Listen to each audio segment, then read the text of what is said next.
Talk cost வாழைப்பழம் சாப்பிடுகிறது. வாழைப்பழம் கொடுக்காவிட்டால் கத்துவான். இவனுடைய கத்தல் ஒலி தாங்காமல் பூங்கா பக்கம் ஓடிவிட வேண்டும். அந்த அளவுக்கு கத்துவான். மற்ற விதத்தில் அவன் டாக் கோஸ்ட் அன்பானவன். ஆட்பாலா செல்லார் பைப்ஸ் சப்ஸ்கிரைப் செய்யுங்கள். Dog ghost vlog.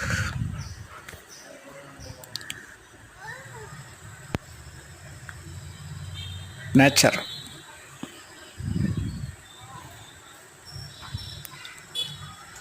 Adbala Cellar Pipes, subscribe and support please.